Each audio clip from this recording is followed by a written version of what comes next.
I'm Kayla Cooper, and today I'm going to be presenting on Martin Luther King Jr. and how he was a great leader. So I have my slides right here. Okay, so kind of what we're going to be covering today is about MLK and like how he grew up and where he's from, what behavioral competencies made the difference in his leadership. We're also going to be talking about how he utilized power, and then we're going to be talking about his leadership successes and his leadership failures, because those are important too. And then lastly, we're going to kind of go over his accomplishments. And some key things that I want everyone to take away from this presentation, if you're going to take away anything, is to use your voice and stand up for what you believe in. And then also, I want you guys to take away that like nonviolence also is as more effective than violence. So. Okay, so a little bit about MLK. He was born on January 15th, 1929. He was born in Atlanta. He graduated high school at 15.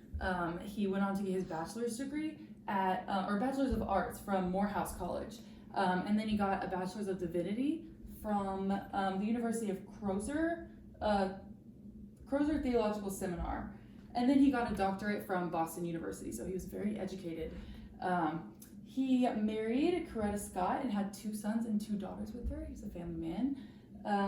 In 1954, he became a pastor at Dexter Avenue Baptist Church, and him and his dad and his grandfather were all pastors, so it's kind of a family tradition, and he continued the family tradition. And that was in Montgomery, actually, fun fact. He was a powerful civil rights activist, as I'm sure all of you know. He devoted his life to Christianity and the civil rights movement, and he traveled far and wide delivering speeches and participating in protests to fight for what he believed in.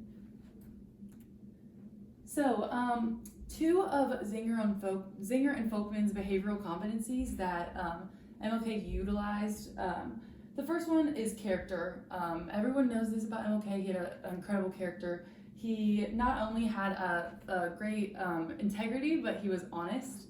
And one thing that I thought was kind of a fun fact about his character that really like showed it is that he was arrested upwards of 20 times, and he was assaulted at least 4 times.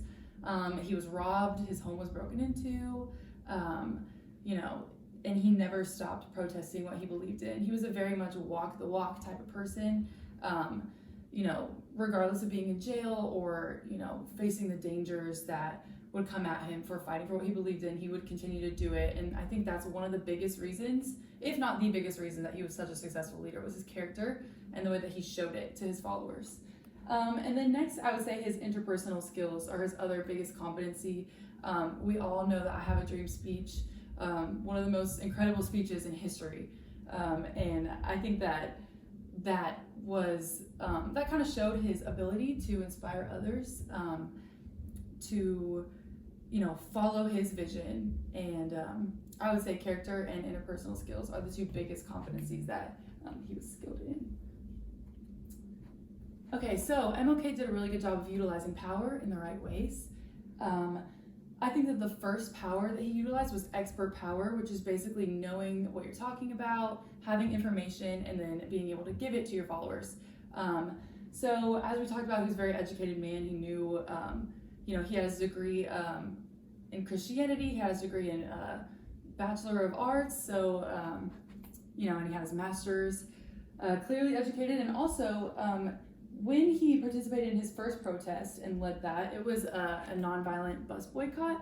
And by the time he did that, he had actually already been qualified because he was a member, of the executive committee of the National Association for the Advancement of Colored People. So he already was of a high rank, especially when it comes to the civil rights movement and community.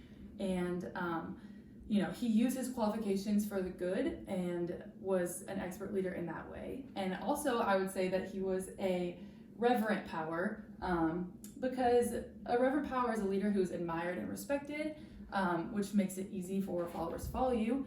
A lot of that has to do with popularity. So, like I said, he's very qualified and he participated in a lot of movements and protests.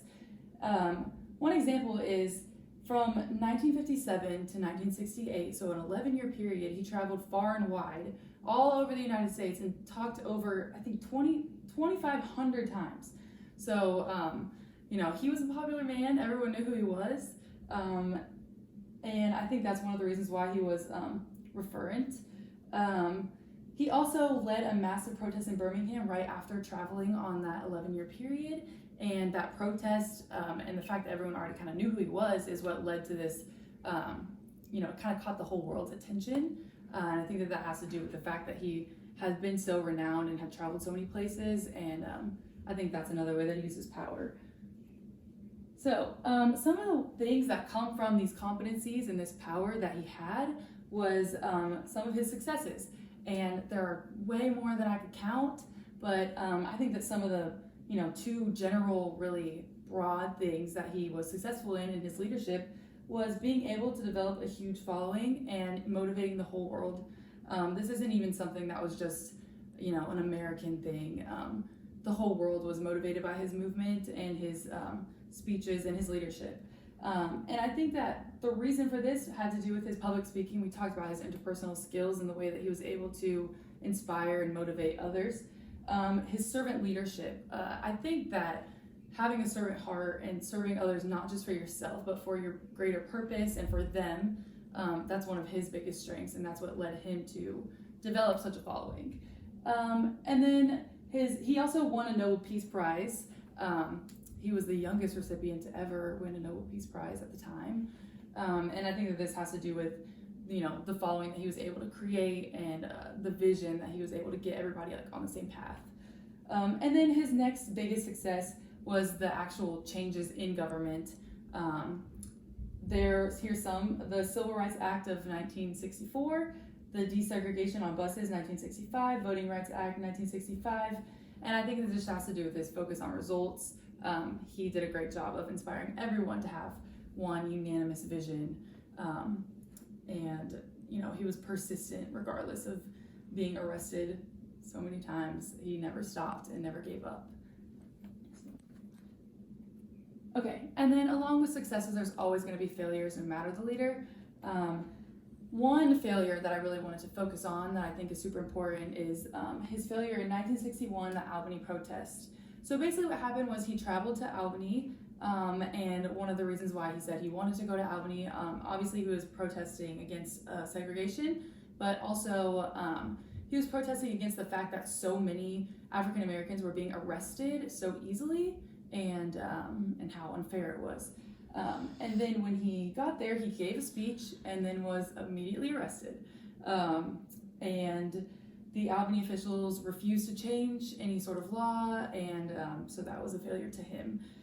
So he ended up coming back in 1962, the next year, to deal with charges based on that arrest that he had gotten in the previous year.